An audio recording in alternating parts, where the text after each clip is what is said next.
નમસ્તે બહેનો. હવે તો આપણી દોસ્તી થઈ ગઈ છે.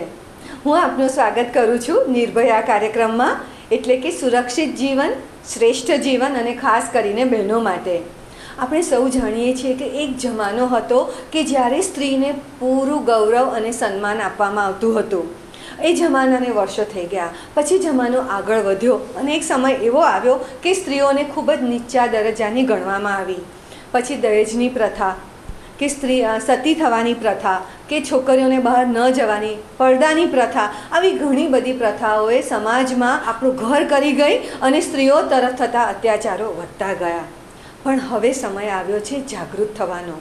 જાગૃત થવાનું ખાલી સ્ત્રીઓએ નથી, પણ પુરુષોએ તેમને એમાં મદદ કરવાની છે અને સ્ત્રીઓએ સશક્ત થવાનું છે, સાક્ષર થવાનું છે અને પોતાનું લક્ષ્ય નક્કી કરવાનું છે.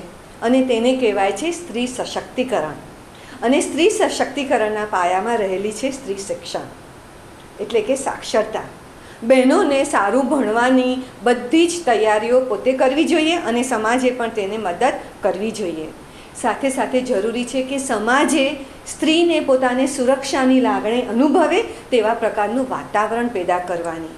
સ્ત્રીઓને ઘરમાં થતી ઘરેલું હિંસા, બળાત્કાર કે બહાર થતી એમની સાથે શારીરિક અને માનસિક યાતનાઓથી તેમને મુક્તિ આપવાની છે. જાતીય તકલીફોમાંથી પણ મુક્તિ આપવાની છે. સ્ત્રીઓને પણ સક્ષમ બનાવવાની છે કે પોતે કોન્ફિડન્ટ રહી શકે, આગળ વધી શકે. તેમનો ઉછેર એવો કરવાનો છે કે તેમનામાં પણ સ્વાભિમાન રહે. તેઓ પણ એમ સમજે કે હું પણ એક વ્યક્તિ છું અને એક વ્યક્તિ તરીકે મને પણ છોકરા અને છોકરીનો મતભેદ રાખ્યા વગર સમાજમાં આગળ વધવાનો મોકો છે. અને જ્યારે આવો મોકો તેને મળશે ત્યારે તે આર્થિક રીતે પણ સદ્ધર બનશે. તે પોતાની રીતે વિચારતી થશે, પોતાના નિર્ણયો લેતી થશે. અને આવી જ રીતે સ્ત્રી અને પુરુષ ખભેથી ખભા મિલાવીને એક સ્વસ્થ, સુંદર સમાજની રચના કરી શકશે અને આપણા દેશને આગળ વધારી શકશે. અને આવી તાતી જરૂર છે સ્ત્રી સશક્તિકરણની. અને આના માટે આ કાર્યક્રમ દ્વારા આપણે બધી જ બહેનો આગળ વધવાના છીએ. બનશો ને તમે મારા ભાગીદાર.